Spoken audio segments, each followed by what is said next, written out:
Hello everyone, welcome back to Changfied YouTube channel, your trusted source for latest update across South Sudan and beyond. Today we bring you a major update on the growing political tension in South Sudan, a serious concern about unequal treatment among political leaders, and breaking report of civilian bombardment in Akobo County by SSPDF helicopter. This is a developing story that has raised many questions across the country and among international observers. Please stay with us until the end of this video, because we will break down everything in a way that you can understand. Before we proceed, please, I would like you to help the channel by subscribing, turn on the notification bell, so whenever we upload any video, you can be notified.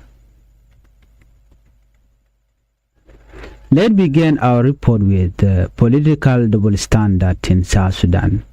A major political debate is now growing around how leaders from different regions are being treated inside the current government system. According to critics, Bahr el-Ghazal leaders appear to move freely and carry out official duty without restriction, while leaders connected to Upper Nile, Jonglei State, and Unity State face serious limitation. This issue has raised concern about fairness, equality, and national unity.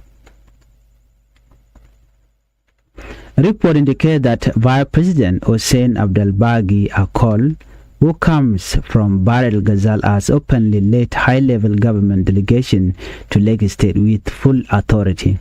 His movement has been presented as part of his constitutional responsibility and public service. However, many people are now asking an important question: why are other vice presidents not allowed to do the same in their own region? For example, major leaders such as Vice President Rebecca Nyandeng Damabio and Vice President Taban Dengai and Vice President Dr. Riek Machar are reportedly unable to lead similar delegation to Upper Nile, to Jonglei, and to other states. This has created public concern. Critics argue that this is not because these leaders do not want to serve their people. Instead, many people believe that they are politically restricted and closely monitored in Juba. Any attempt by them to engage directly with their communities or with communities in Upper Nile, in Jonglei, and in Unity State is reportedly viewed as a political risk. This has led to accusation of double standard. One side appear to be trusted and empowered. The other side appear to be limited and politically content. This difference in treatment is now becoming a serious topic of discussion among citizens, political observers, and community leaders. Some analysts warn that if this continues, it may deepen mistrust among communities and increase political division. Many people from Upper Nile may not fully understand the long-term meaning of this situation today, but observers believe the impact may become clearer in the future. These issues touch the heart of national unity. A country cannot move forward if some leaders are given freedom while others are restricted. For peace and reconciliation to succeed, there must be equal treatment for all political stakeholders. Let's move on to another breaking news: a civilian bombardment in Dengjok, Akobo.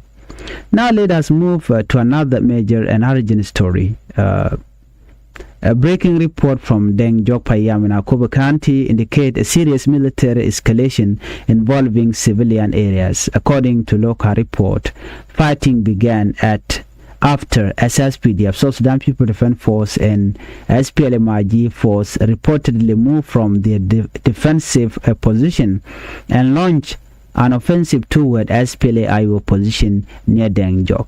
Sources claim that the attacking force were pushed back and suffered significant losses.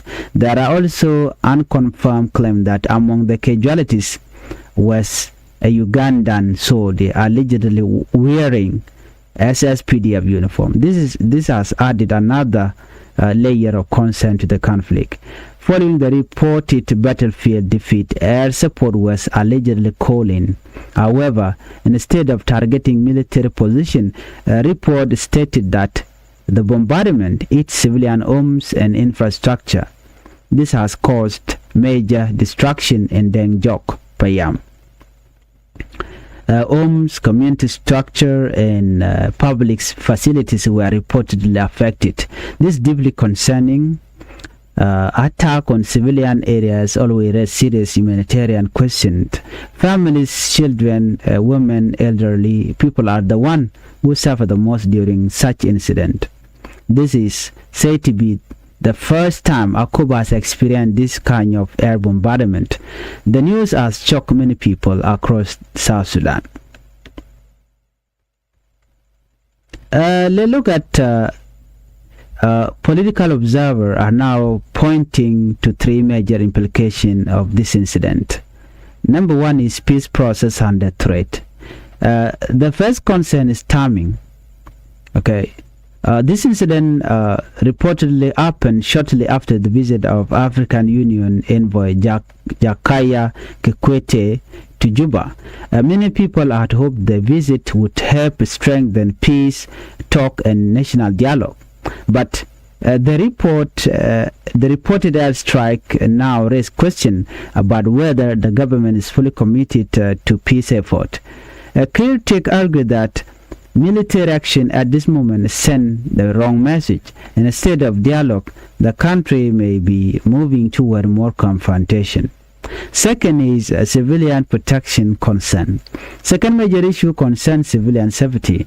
A report indicates that UNIMIS was previously asked to leave. It is based in Akobo. This has now become a major concern because UNIMIS play an important role in protecting civilians. Without peacekeeping person, civilians become more vulnerable. People who had returned to their home may now be at a greater risk.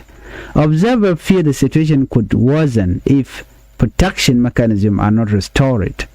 Third one is foreign involvement allegation. The third issue is the reported involvement of foreign forces. Claim of Uganda military participation are now being widely discussed. If verified, this would raise serious regional and diplomatic questions. Foreign military involvement in internal conflict can significantly escalate the situation. This is why many people are now calling for international investigation and transparency.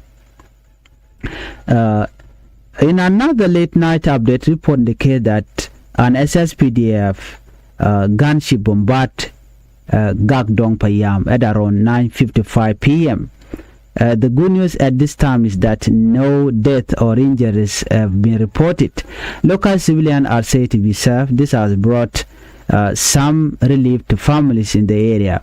Many residents have expressed gratitude that no lives were lost. Still, the fear remains high. Night bombardment often create panic and displacement. Families may flee their home even when no casualties occur. The psychological impact on civilians, especially children, can be severe. Let's move on.